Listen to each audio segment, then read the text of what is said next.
هذه الشيلة إهداء من أهلك إلى بناتهم الدكتورة إيمان رضا أبو الحشو والمها رضا أبو الحشو بمناسبة تخرجهم وحصولهم على الدكتوراه. لاحت العالية من أمريكا وتهيا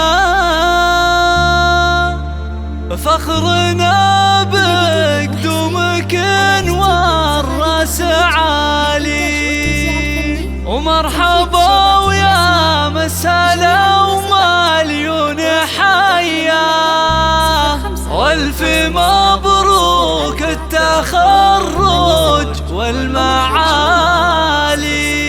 هل تفرح العمر هل تفرح العمر بالتخرج والفخر في رجوع اللي لهن كل قدر ومنزلي. هنوا إيمان والمها وفرشوا ورد الزهر ورحبي بقدومهن يا القصايد رحبي. هل تفرح العمر بالتخرج والفخر في رجوع اللي لهن كل قدر ومنزلي. لاحت العليا من أمريكا وتهيا فخرنا بقدومك والراس عالي مرحبا ويا مسهلا ومليون حيا والف مبروك التخرج والمعالي. مرحبا مليون يا أجمل أفراح العمر يا بنات العز والطيب والمجد العلي. جبتم الدكتورة والراس يقدح من سطار نلتم مرتبة الشرف الأولى بالعلم الندي. يا بنات راعي الوفاء والمقام المعتبر يا فخر رضا الأصيل الكريم الطيبي.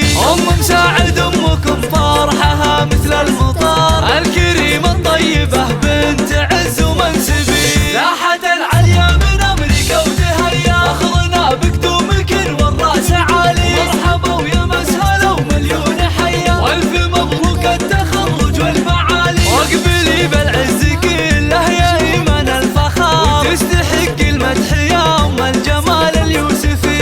أنت يلي بزينها زانها رب البشار همتك مثل الجبال فالعزايم توقفي. والنعم بمساعد الحر مقبس الظفر شجعك وقف بجنبك ويا نعم الوفي. أم شامن خالتك فرحها يملى الصدر الأصيل الوافية في رجوعك تحتفي. لاحت العليا من أمريكا وتهيا فخرنا بقدومك والراس عالي مرحبا ويا مسهلا ومليون حيا والف مبروك التخرج والمعالي. واطنخي المترفاه يا المها اخت القمر صرتي دكتورة عظيمة وقدره معتلي. وحي زوجك أحمد الشهم مرفوع